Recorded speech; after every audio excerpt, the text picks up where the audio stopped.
Ada karikatur di Medan pernah kejadian, anak kecil disuruh sholat sama ibunya. Nak, sholat kau. Aku tak pandai sholat, mak. Si ucok rupanya ini. Kata ibunya, sudahlah, kau ikuti saja bapakmu tuh. Apa yang bapak mau kerjakan kau ikuti sajalah. Jadilah mak, kalau ikut saja bisa laku. Berangkatlah anak ini kan, sholat di belakang bapaknya, jadi makmum.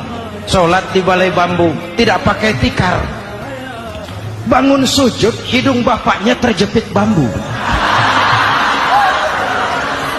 Karena sakit dan kaget, refleks bapak ini teriak, aduh. Anak di belakang ingat pesan maknya, ikuti saja bapakmu. Si anak ini malah pakai irama, aduh.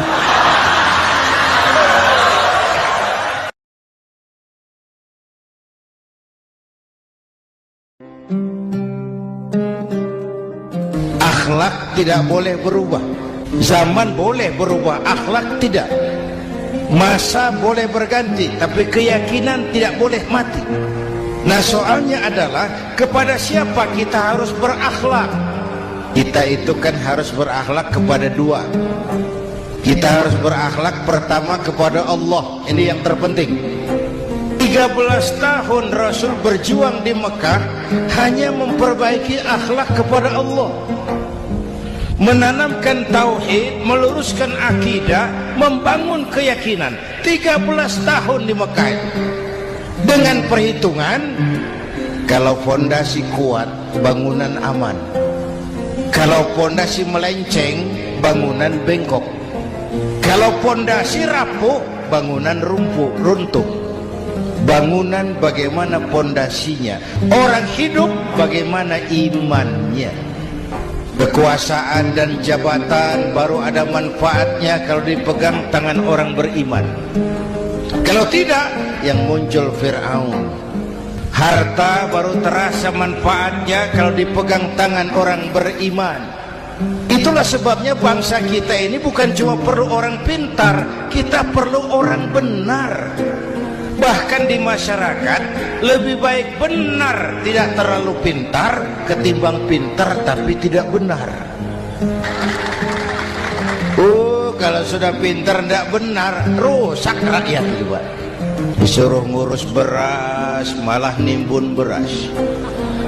Ya, disuruh ngurus laut jadi bajak laut.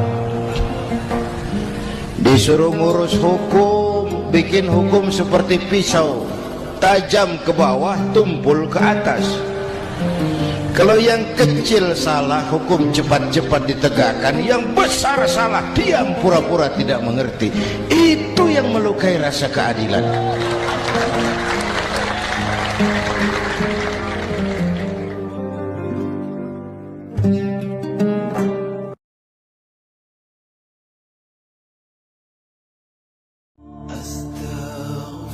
Kalau pemimpin sudah seperti singa, menteri sudah seperti serigala, wa qudatuhum kal kilab, akan muncullah para penegak hukum yang mentalnya seperti anjing. Inna lillahi wa inna ilaihi raji'un. Penegak hukum yang mentalnya seperti anjing itu, anjing, saudara lihat, anjing akan setia kepada siapa saja yang memberinya daging. Kalau dia disuruh jaga rumah, dia tidak bisa membedakan mana yang maling, mana yang tamu. Biar yang datang tamu, kalau nggak bawa apa-apa, pasti digonggong. Biar yang datang maling, kalau bawa daging, anjing kalem.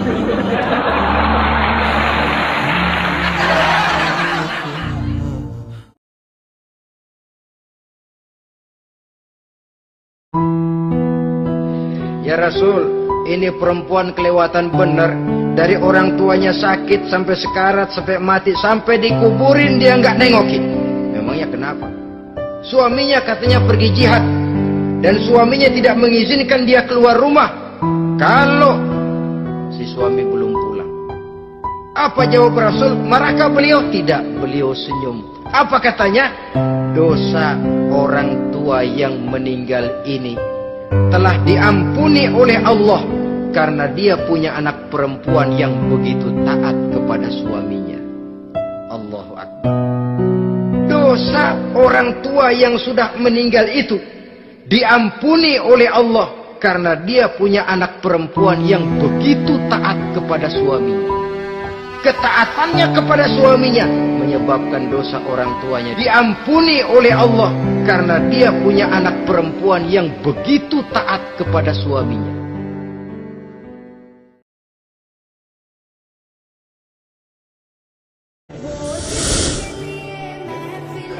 Agama memberikan tuntunan yang sangat luhur.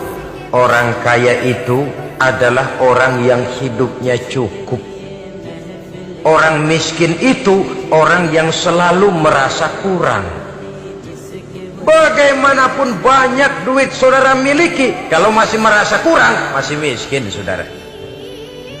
Saya punya uang 1.000 rupiah, Anda punya uang 1 juta rupiah. Mungkin saya lebih kaya dengan uang yang 1.000 ketimbang Anda 1 juta. Kenapa? Dalam tangan saya uang 1.000 besar, artinya sesuai dengan kebutuhan saya. Tapi di tangan Anda uang 1 juta, kebutuhan Anda lebih besar daripada itu lagi. Maka agama mengajarkan sifat qanaah, merasa cukup, dan itulah sumber kekayaan yang hakiki. Orang kaya adalah orang yang hidupnya cukup.